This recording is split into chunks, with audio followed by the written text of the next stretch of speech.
નમસ્કાર મિત્રો, હું રાજેશ ભાસ્કર આપ સૌનું યુટ્યુબમાં આપણી આ ચેનલ પર સ્વાગત કરું છું.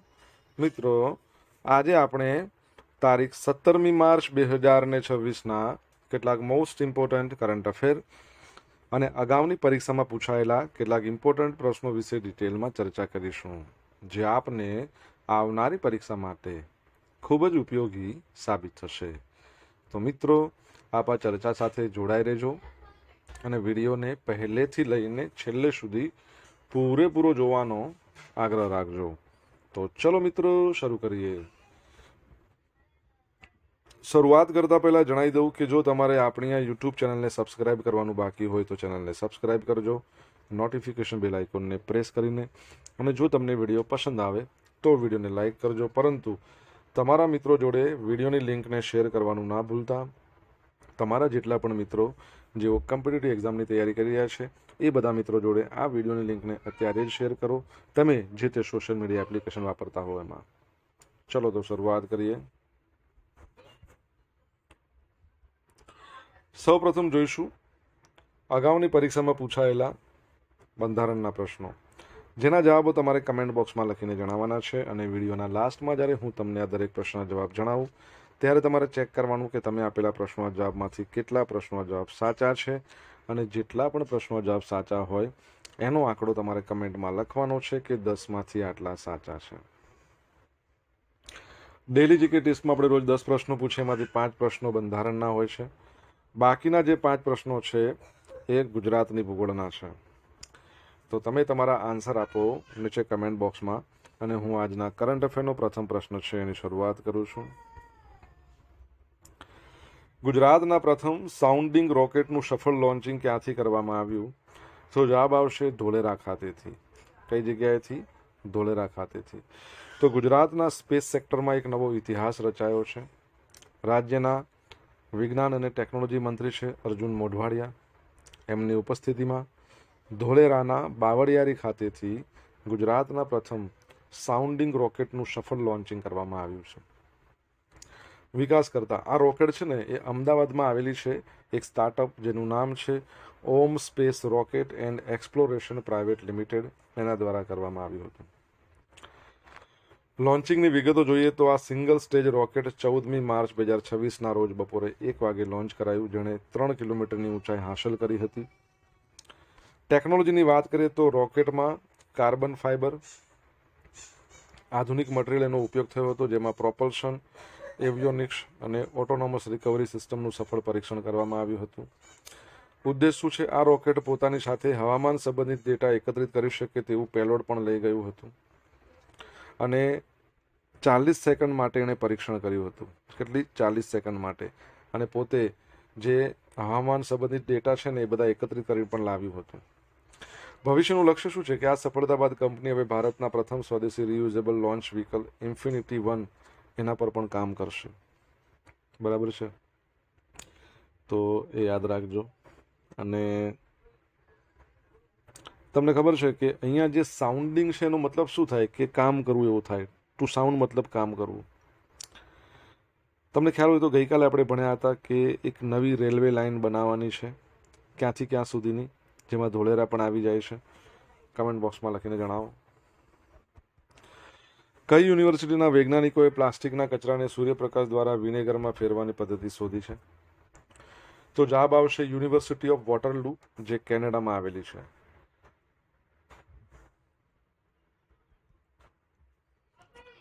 તો કેનેડાની યુનિવર્સિટી ઓફ વોટરલૂના સંશોધકોએ પ્લાસ્ટિકના કચરાને સૂર્યપ્રકાશની મદદથી એસિટિક એસિડ, જે વિનેગરનો મુખ્ય ઘટક છે, એમાં રૂપાંતરિત કરવાની એક નવીન પદ્ધતિ વિકસાવી છે. આ સફળતા પ્લાસ્ટિક પ્રદૂષણની સમસ્યાને હલ કરવાની સાથે એક મૂલ્યવાન ઔદ્યોગિક રસાયણ મેળવવાનો માર્ગ મોકળો કરે છે. પ્રોફેસર ચિમિનવુના નેતૃત્વમાં વૈજ્ઞાનિકોની ટીમે ફોટો કેટાલિસિસ નામની પ્રક્રિયાનો ઉપયોગ કર્યો અને આ સિદ્ધિ મેળવી છે. આ પ્રક્રિયા એમાં અત્યંત ગરમી કે ઝેરી રસાયણને બદલે માત્ર શું થાય? સૂર્યપ્રકાશની ઉર્જાનો ઉપયોગ કરવામાં આવે છે. પ્લાસ્ટિકને હવે સૂર્યપ્રકાશની મદદથી ઉપયોગી રસાયણમાં ફેરવી શકાશે. આ શોધ છે એ વેસ્ટ ટુ વેલ્થના અભિગમનું શ્રેષ્ઠ ઉદાહરણ છે. કઈ ટેકનોલોજીથી? ફોટો કેટાલિસિસ ટેકનોલોજી, અને એનો ઉપયોગ કરીને સૂર્યપ્રકાશનો એમાં ઉપયોગ કરીને પ્લાસ્ટિકને તોડવું. મુખ્ય ઉત્પાદન એસિટિક એસિડ વિનેગાર, જેનો ઉપયોગ ખોરાક અને દવાઓમાં થાય છે. ફાયદો શું? ઓછી ઉર્જાનો ઉપયોગ થાય, શૂન્ય કાર્બન ઉત્સર્જન અને અશ્મિભૂત ઇંધણની બચત થાય છે. પ્લાસ્ટિકના પ્રકાર કેવા કે પીઈટી, પીપી, પોલીવિનાઇલ ક્લોરાઇડ, આ બધામાંથી કરાવી શકાય, વિનેગર બનાવી શકાય છે. આપણે પ્લાસ્ટિકની આટલી બધી વાત કરી છે તો તમને ખબર છે કે પ્લાસ્ટિક બેગ ફ્રી દિવસ આપણે મનાવીએ છીએ. ક્યારે મનાવીએ છીએ? કમેન્ટમાં લખો.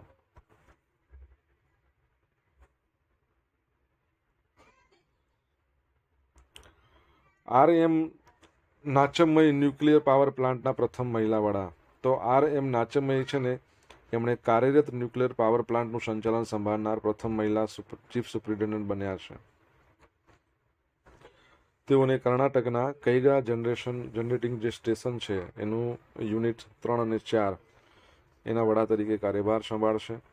મહત્વ, હવે આ ભૂમિકા અત્યંત ટેકનિકલી છે, જેમાં રિએક્ટરની સુરક્ષા, પછી તેની કામગીરી, એના પર 24 કલાક નજર રાખવાની હોય છે. જો આપણે RM નાચમયની વાત કરીએ તો છેલ્લા 35 વર્ષથી વધુ સમયથી ન્યુક્લિયર પાવર પ્લાન્ટમાં તેઓ કાર્યરત છે. 1990ની અંદર એમણે મદ્રાસ યુનિવર્સિટીમાંથી ઇલેક્ટ્રિકલ એન્ડ ઇલેક્ટ્રોનિક્સ એન્જિનિયરિંગ છે એમાં ગોલ્ડ મેડલ મેળવ્યો હતો. તમને ખબર છે ભારતમાં પરમાણુ કાર્યક્રમના પિતા કોને કહેવાય છે? જો ખબર હોય તો કમેન્ટ બોક્સમાં લખીને જણાવો.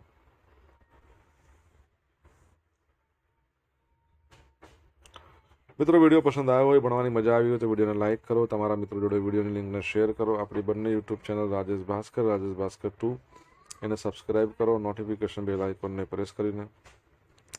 જો તમારે ડેલી કરંટ અફેરની PDF જોઈતી હોય તો આપણી ટેલિગ્રામ ચેનલ છે એને જોઈન કરી લો. ડેલી કરંટ અફેરની PDF તમને અહીંયા મળશે, સાથે પોલ્સ પણ રમવા મળશે. વર્ષ 2025 માટેનો 60મો જ્ઞાનપીઠ પુરસ્કાર કોને એનાયત થયો છે? આવનારી પરીક્ષા માટે મોસ્ટ ઇમ્પોર્ટન્ટ ટોપિક. તો R વેરમુથુ. તો ભારતીય સાહિત્ય ક્ષેત્રે જે અત્યંત પ્રતિષ્ઠિત ગણાય છે એવો જ્ઞાનપીઠ પુરસ્કાર, અને 60મા નંબરનો જ્ઞાનપીઠ પુરસ્કાર કયા વર્ષ માટે? 2025 માટે. પ્રખ્યાત એક તમિલ કવિ છે, ગીતકાર છે, લેખક છે, R વેરમુથુને એનાયત કરવાની જાહેરાત કરવામાં આવી છે. માર્ચ 2026માં ભારતીય જ્ઞાનપીઠ પસંદગી સમિતિ દ્વારા આ મહત્વનો નિર્ણય લેવામાં આવ્યો છે. પસંદગી સમિતિમાં કોણ હતું? પ્રખ્યાત લેખિકા પ્રતિભા રાય, એમના અધ્યક્ષપદ હેઠળ સમિતિએ પસંદગી કરી છે. હવે આપણે વાત કરીએ જે તમિલ કવિ છે R વેરમુથુ. તો 13 જુલાઈ 1953ના રોજ જન્મેલા વેરમુથુ છેલ્લા 4 દાયકામાં 37થી વધુ પુસ્તકો લખ્યા છે.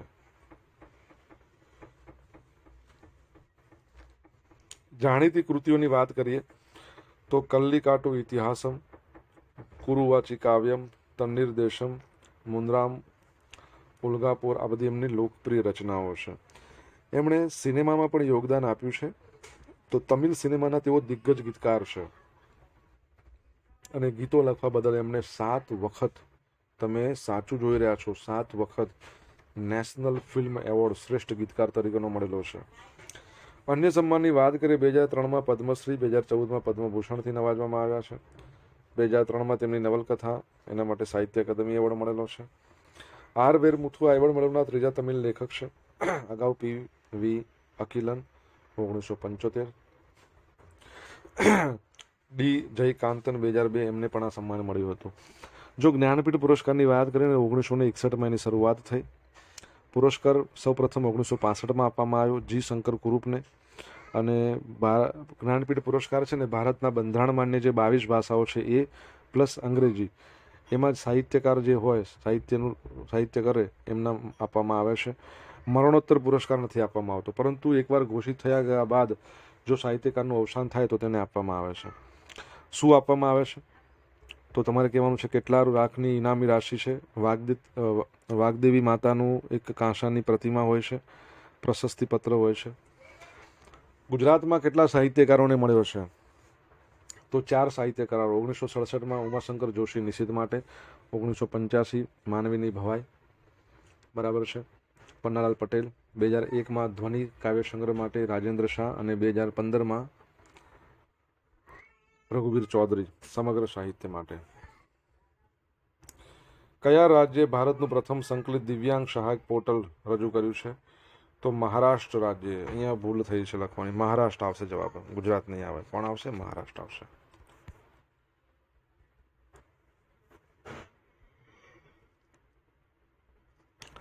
મહારાષ્ટ્ર સરકાર દ્વારા દિવ્યાંગ વ્યક્તિઓના કલ્યાણ માટે ભારતનું પ્રથમ સંકલિત દિવ્યાંગ સહાયક પોર્ટલ લોન્ચ કરવામાં આવ્યું, જેનો ઉદ્દેશ દિવ્યાંગ વ્યક્તિઓ માટે કલ્યાણકારી યોજનાઓની અરજી પ્રક્રિયાને પેપરલેસ કરવી, ઝડપી કરવી, પારદર્શક બનાવી. મુખ્ય વિશેષતા શું છે? તો artificial intelligence, application programming interface, એનું એકીકરણ કરવામાં આવશે. આ પોર્ટલ છે ને એ Aadhaar card, UDID card, unique disability ID card, પછી ડાયરેક્ટ બેનિફિટ ટ્રાન્સફર, આ બધા સાથે જોડાયેલું છે અને એઆઈ દસ્તાવેજોની ચકાસણી અને ફરિયાદોને નિવારણમાં મદદ કરે છે. આ ઉપરાંત ઓટોમેટિક સૂચનો, નાગરિકોના ડેમોગ્રાફિક ડેટાને આધારે પોર્ટલ આપમેળે પાત્ર યોજના સૂચવે. એટલે તમે જે ડેટા નાખો, આટલું વર્ષ છે, આટલી એજ છે, આ ખોડ કાપણ છે, જે પણ છે, બધી બાબત તમે આપો એ પ્રમાણે તમને યોજના કે. રિયલ ટાઈમ ટ્રેકિંગ, અરજદારો પોતાની અરજીની સ્થિતિ ઓનલાઈન જાણી શકે છે. આરપીડબ્લ્યુ એક્ટ 2016, આ પોર્ટલ આપણો rights of person with disability act છે ને 2016, એના અમલીકરણને મજબૂત બનાવે છે, જેમાં અપંગતાના 7 પ્રકારો હતા એ વધારીને 21 કરવામાં આવ્યા છે. હવે આ પોર્ટલની વાત કરીએ, એનું માળખું જો જોશો ને તો 11 મોડ્યુલમાં વેચાયેલું છે. હાલમાં 4 મોડ્યુલ કાર્યરત થઈ ગયા છે, બાકીના 7 પછી થશે. તમને ખ્યાલ હોય તો ગઈકાલે આપણે ભણ્યા હતા ને, શું ભણ્યા હતા કે દિવ્યાંગો માટે પર્પલ ફેસ્ટનું આયોજન થયું હતું. કઈ જગ્યાએ મને જણાવો. અને જે દિવ્યાંગો છે એમના માટેનો આંતરરાષ્ટ્રીય દિવસ 3 ડિસેમ્બરના રોજ મનાવવામાં આવે છે. એડોબના સીઈઓ શાંતનુ નારાયણ 18 વર્ષના કાર્યકાળ બાદ પદ છોડશે. ભારતીય મૂળના છે શાંતનુ નારાયણ. 18 વર્ષ સુધી સફળ નેતૃત્વ આપ્યા બાદ એડોબના સીઈઓ પરથી ઉતરી જશે. એમના નેતૃત્વમાં એડોબે પરંપરાગત સોફ્ટવેર કંપનીમાંથી વિશ્વની અગ્રણી સબસ્ક્રિપ્શન આધારિત ટેક જાયન્ટ બની ગઈ. વૃદ્ધિની વાત કરીએ, કંપનીની આવક $25 અબજ અને કર્મચારીઓની સંખ્યા 3000થી વધીને 30,000 સુધી થઈ. શેરબજાર, એડોબના શેરમાં 6 ગણો વધારો થયો. નવી ભૂમિકા, જ્યાં સુધી નવા સીઈઓની નિમણૂક ન થાય ત્યાં સુધી તેઓ પદ પર રહેશે અને ત્યારબાદ બોર્ડના ચેરમેન તરીકે સેવા આપશે. એડોબની વાત કરીએ તો 1982માં એની સ્થાપના થઈ. તમારે જણાવવાનું છે એનું હેડક્વાર્ટર ક્યાં આવેલું છે. કમેન્ટ બોક્સમાં લખો તમને ખ્યાલ હોય તો. સોશિયલ મીડિયાના માધ્યમથી મારી સાથે તમે કનેક્ટ રહી શકો છો. ઇન્સ્ટા આઈડી છે આપણું rajesh.i.bhaskar, ફેસબુક આઈડી છે RI ભાસ્કર અને ટેલિગ્રામ ચેનલ છે આપણી રાજેશ ભાસ્કર, જ્યાં તમને ડેલી કરંટ અફેરની PDF મળશે અને પોલ્સ પણ રમવા મળશે. જો ભણવાની મજા આવી હોય તો વિડીયોને એક લાઇક કરી દો. તમારા મિત્રો જોડે વિડીયોની લિંકને શેર કરો. ચેનલ સબસ્ક્રાઇબ કરવાની બાકી હોય તો સબસ્ક્રાઇબ કરો, નોટિફિકેશન બેલ આઇકોનને પ્રેસ કરીને. સુપ્રીમ કોર્ટના તાજેતરના ચુકાદા મુજબ ક્રિમી લેયર નક્કી કરવા આવક સિવાયનું બીજું શું ધ્યાનમાં લેવું જરૂરી છે? તો માતા પિતા છે એમનો વ્યવસાયિક હોદ્દો.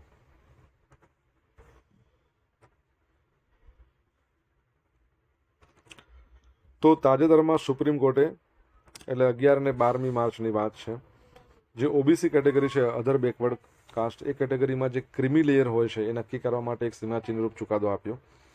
સુપ્રીમ કોર્ટે સ્પષ્ટતા કરી કે અનામતનો લાભ મેળવવા માટે કોઈ ઉમેદવાર ક્રિમી લેયરમાં આવે છે કે નહીં તે નક્કી કરવા માત્ર માતા પિતાની આવક એકમાત્ર આધાર ના બનાવી શકાય.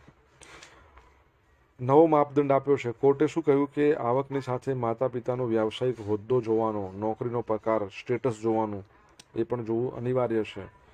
હવે સરકારી કર્મચારીઓ માટે એવો નિયમ છે કે ક્લાસ 1-2 અધિકારી, ગ્રુપ AB-ના અધિકારીઓ છે, એમના બાળકો સીધા જ ક્રિમી લેયરમાં આવી જાય. ગ્રુપ C અને D ના બાળકો છે, એમની આવક મર્યાદા 8 લાખ રૂપિયા છે, છતાં પણ એમને અનામતનો લાભ મળી શકે, કેમ કે હોદ્દો નીચે છે. અનામતનો સિદ્ધાંત. કોર્ટે અવલોકન કર્યું કે પબ્લિક સેક્ટર યુનિટ્સ હોય, જાહેર સાહસો અને કે ખાનગી ક્ષેત્રે કામ કરતા લોકો, એમને માટે માત્ર આવકનો ટેસ્ટ લેવો એ સરકારી કર્મચારીઓ સાથે ભેદભાવ જેવું છે. વર્તમાન મર્યાદા જુઓ. હાલમાં ભારતમાં ક્રિમી લેયર માટે વાર્ષિક આવક મર્યાદા 8 લાખ રૂપિયા છે. એમાં પણ 8 લાખમાં કેવું ખબર છે? પગાર નહીં ગણવાનો, ખેતીની આવક નહીં ગણવાની, એના સિવાયના 8 લાખ. ક્રિમી લેયર એટલે શું? તો ઓબીસી સમુદાયના એવા લોકો જેઓ આર્થિક, સામાજિક અને શૈક્ષણિક રીતે એટલા બધા સદ્ધર થઈ ગયા છે કે હવે એમને અનામતની લાભની જરૂર નથી. એટલે આ ખ્યાલ લાવવાનો મુખ્ય હેતુ એ છે કે અનામતનો ખરો લાભ પછાત વર્ગના સૌથી ગરીબ અને જરૂરિયાતમંદ લોકો સુધી પહોંચે. તમને એક્ઝામ્પલ આપ્યું ને કે ક્લાસ 1 to અધિકારી હોય તેઓ શૈક્ષણિક રીતે આગળ છે એટલે તો અધિકારી બન્યા છે. અધિકારી બન્યા છે એટલે એમનું પદ સ્ટેટસ જબરજસ્ત થઈ ગયું છે, અને અધિકારી બન્યા છે એટલે એમને સેલરી પણ સારી હોય, એટલે આર્થિક, સામાજિક, શૈક્ષણિક રીતે તેઓ આગળ છે એટલે એમને અનામતનો લાભ ના મળે. ક્રિમી લેયર જે આર્થિક મર્યાદાથી ઉપર છે, જેને ઓબીસી અનામતનો લાભ મળતો નથી. નોન ક્રિમી લેયર જેઓ નિર્ધારિત મર્યાદાથી નીચે છે, એમને સરકારી નોકરીઓ અને શિક્ષણમાં 27% ઓબીસી અનામતનો લાભ મળે છે. બરાબર છે.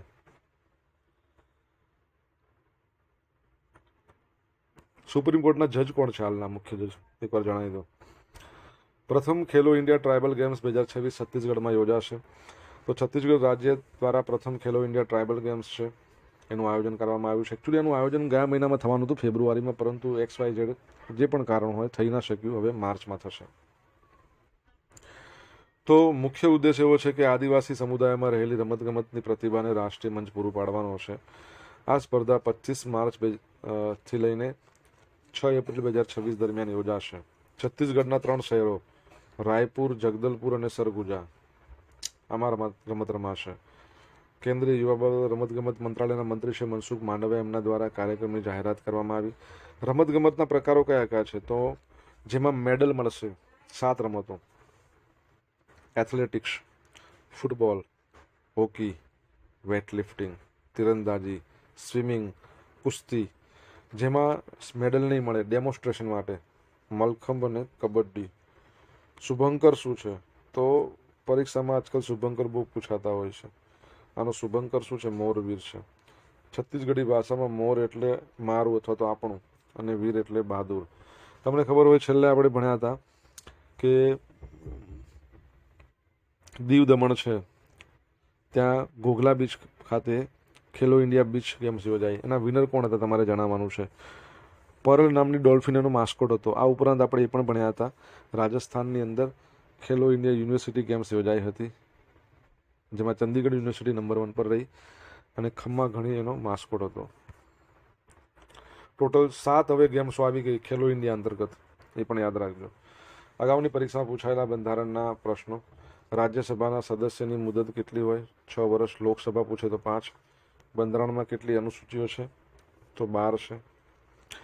સંઘના હિસાબો સંબંધિત ભારતના નિયંત્રક મહાલેખા પરિષદના રિપોર્ટો માનનીય રાષ્ટ્રપતિ સમક્ષ રજૂ કરવાની જોગવાઈ બંધારણના કયા આર્ટિકલમાં છે? 151.